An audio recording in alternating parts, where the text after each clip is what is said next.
Assalamualaikum warahmatullahi wabarakatuh. Selamat pagi, siang, sore, malam untuk teman-teman semua. Di dalam video kali ini, kita dari kelompok 4, angkatan 63, akan menjelaskan tentang penerapan manajemen ASN dan Smart ASN pada suatu kasus.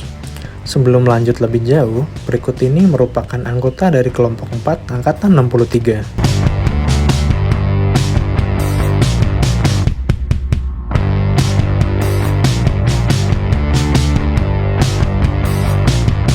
Manajemen ASN adalah pengelolaan ASN untuk menghasilkan pegawai ASN yang profesional, memiliki nilai dasar, etika profesi, bebas dari intervensi politik, dan bersih dari KKN.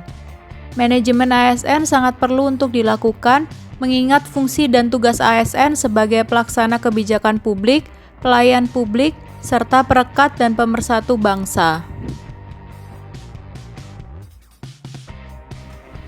Kode etik dan kode perilaku ASN.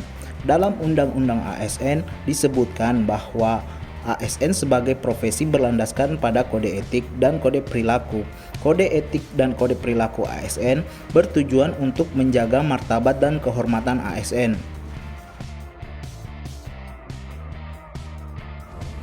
Smart ASN. Smart ASN adalah pegawai dengan kompetensi, kinerja, dan profesionalisme yang tinggi, sehingga mampu beradaptasi dan semakin responsif terhadap perubahan dan pencapaian giat organisasi. Smart ASN merupakan jawaban dari prioritas pembangunan sumber daya manusia dan grand design dari reformasi birokrasi nasional.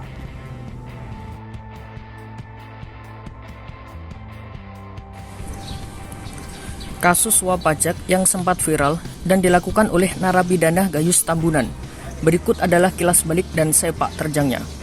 Yang pertama, Gayus menerima uang 925 juta terkait kepengurusan keberatan pajak perusahaan. Yang kedua, menyuap sejumlah petugas rutan Mako Brimob Depok. Yang ketiga, menyuap penyidik kepolisian.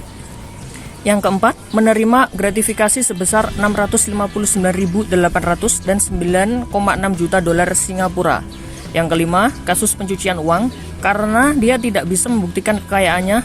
Yang keenam, tidak teliti menangani keberatan pajak sehingga merugikan negara sebesar 570 juta.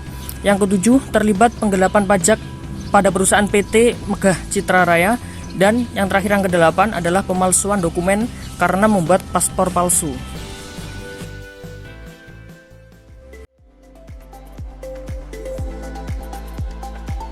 Mempertahankan integritas diri sendiri, terutama menghindari segala bentuk gratifikasi dan suap walau dalam nilai yang sekecil sekalipun. Melakukan tugas dengan teliti, terlebih lagi apabila sudah berurusan dengan aset dan keuangan milik negara. Tetap bekerja sesuai prinsip, tidak bekerja dengan tekanan khususnya dari atasan maupun dari pihak luar atau pihak ketiga sehingga tidak terjadi penggelapan pajak. Tetap bekerja menjunjung tinggi nilai manajemen ASN sehingga tetap menjalankan tugasnya sesuai dengan aturan perundang-undangan yang berlaku. Dalam bekerja, kita harus mengetahui mana prinsip yang benar dan salah, sehingga dalam melakukan penolakan apabila tidak sesuai dengan ketentuan peraturan perundang-undangan dan etika pemerintahan. Dengan lebih mengetahui tentang data negara yang bersifat rahasia maupun boleh diketahui pihak lain, sehingga tidak terjadi kebocoran informasi. Mengontrol segala bentuk barang dan kekayaan milik negara di mana tidak boleh digunakan untuk kepentingan pribadi, namun harus digunakan sesuai dengan fungsinya. Selalu mementingkan kepentingan negara di atas kepentingan pribadi dan kelompok dalam tiap menjalankan tugas. Harus selalu jujur dan transparan dalam tiap pemberian informasi dan data kedinasan kepada pihak yang terkait.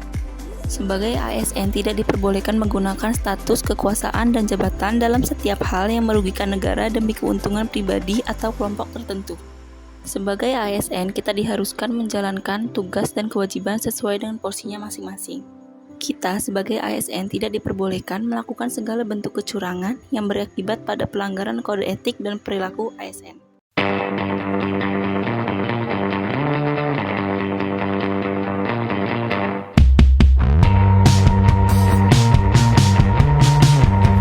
Digital Safety. Digital Safety adalah kemampuan mengenali, mempolakan, menerapkan, menganalisis, menimbang, dan meningkatkan kesadaran perlindungan data pribadi dan keamanan digital dalam kehidupan sehari-hari. Saat ini, rentan sekali peretasan dan tindak kejahatan di lingkup digital. Sebagai ASN, kita harus melakukan double verification agar tidak mudah diretas oleh orang lain. Selain itu, kita sebagai pribadi juga harus lebih cermat agar data tidak bocor ke pihak luar. Pembatasan user juga bisa dilakukan agar untuk mengakses platform digital tidak mudah diretas oleh orang.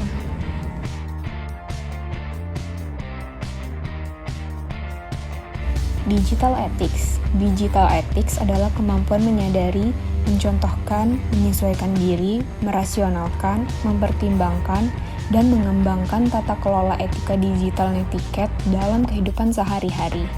Sebagai ASN, kita harus memahami berbagai macam aturan tentang dilakukannya digitalisasi di lingkungan kerja.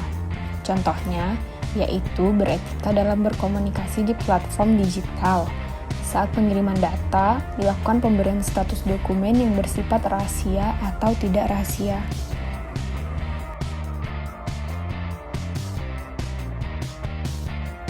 Pada zaman yang telah mengalami kemajuan teknologi yang sangat pesat ini, kita sebagai ASN dituntut harus menguasai digital skill dalam mengembangkan sistem digitalisasi dokumen yang masih manual. Contohnya yaitu ASN dapat mengikuti pelatihan daring atau luring serta webinar agar soft skill terkait digitalisasi ini bisa berkembang dengan baik.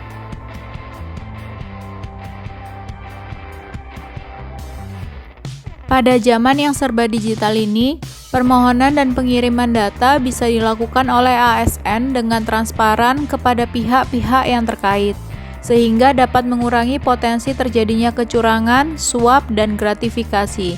Contohnya dengan penggunaan Google Form, Google Documents, dan website PPID agar pemberian dokumen kepada pihak tertentu tetap bisa dikontrol oleh pihak pengawas yang berwenang. Setelah kami membahas mengenai aksi yang dilakukan ASN terhadap kasus Gayus Tambunan berdasarkan Smart ASN, pada kesempatan selanjutnya kami menggunakan teknik analisis isu mind mapping untuk kasus Gayus Tambunan. Mari kita simak penjelasan berikut. Hal yang buruk dari Gayus Tambunan adalah 1. Gratifikasi, 2. Suap, 3. Pemalsuan dokumen, 4. Penggelapan pajak. Upaya sebagai ASN untuk menghilangkan hal yang buruk dari kasus Gayus Tambunan adalah 1. Selalu mengedepankan kode etik dan perilaku ASN, 2. Menjaga integritas ASN dan nama baik instansi, 3. Melaksanakan tugasnya dengan jujur, bertanggung jawab, dan berintegritas tinggi, 4. Menggunakan kekayaan dan barang milik negara secara bertanggung jawab, efektif, dan efisien. Hal yang baik dari Gayus Tambunan, yang pertama, Gayus Tambunan paham akan aturan sehingga menemukan celah. Yang kedua, memahami teknik dan jenis pekerjaan yang dilakukan. Yang ketiga, dapat menilai segala bentuk, peluang, dan potensi dari pekerjaan yang dia lakukan. Yang keempat, mempunyai relasi kerja yang luas hingga antar instansi. Upaya sebagai ASN menggunakan hal baik sebijak mungkin. Yang pertama, tidak memanfaatkan celah yang diketahui tersebut untuk kepentingan pribadi, namun seharusnya ia perbaiki. Yang kedua, seharusnya teknik yang dia lakukan bisa digunakan untuk memperbaiki pelayanan kepada masyarakat agar semakin optimal.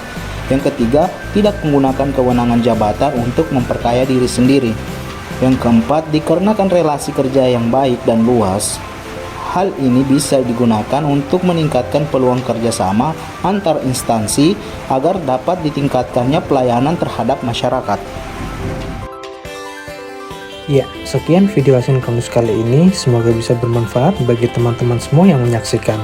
Kami undur diri dan sampai bertemu di video ASN Kamus selanjutnya. Terima kasih.